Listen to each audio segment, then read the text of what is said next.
Many senior people have been attending the Belt and Road Summit 2019 here in Hong Kong. Among them is John Riady of Lipo Group, and thank you very much indeed for joining us. Now, Lipo Group being a conglomerate, what is it that the Belt and Road initiative itself has to offer the group? The Lipo Group is a consumer services group.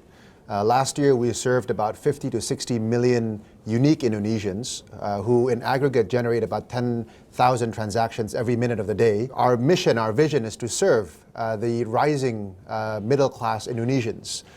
Anything from healthcare to education to housing to financial services to media and whatnot.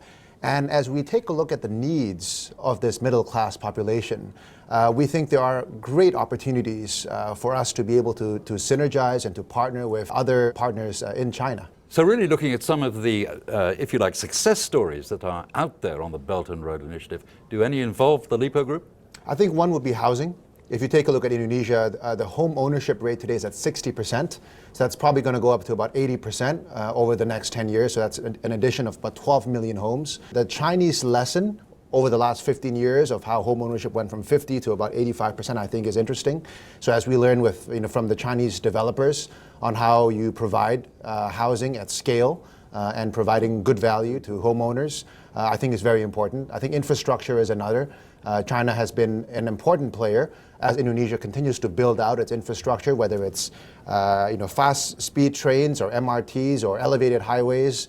So yes, I think there's been a lot of success stories in Indonesia. And what about the virtual Belt and Road? And I understand that you yourself are very interested in the idea of e-commerce, for example, and pushing that as part of the Lipo Group's advances into the future. Yeah. Is that going to be the future for you? One of the most important changes going on today in Indonesia is the digital revolution. So if you take a look at China and the transformation that has occurred as a result of the digital transformation over the last 15 years, I think that same change is about to take place in Indonesia, but even at a faster pace.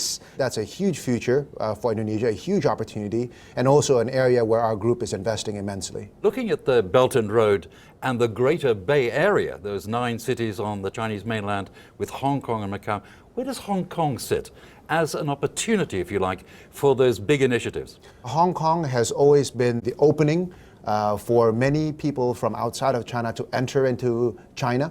For our group in particular, we've had a presence in Hong Kong since the 70s, and that has always served as our beachhead and as our international headquarters as we invested not only in China, but also the whole of East Asia and North Asia. So I think Hong Kong and the Greater Bay Area has a huge potential and will continue to play a very critical role going forward as China continues to grow and to become even more dominant and important in the global economy. John, you're here at the Belt and Road Summit 2019. How does this appeal to you? And what is the sort of feeling that you have as an opportunity, if you like, for Indonesia, for Indonesian businessmen that come, or businesswomen that come here to the Belt and Road Summit 2019? I think it's about opportunity.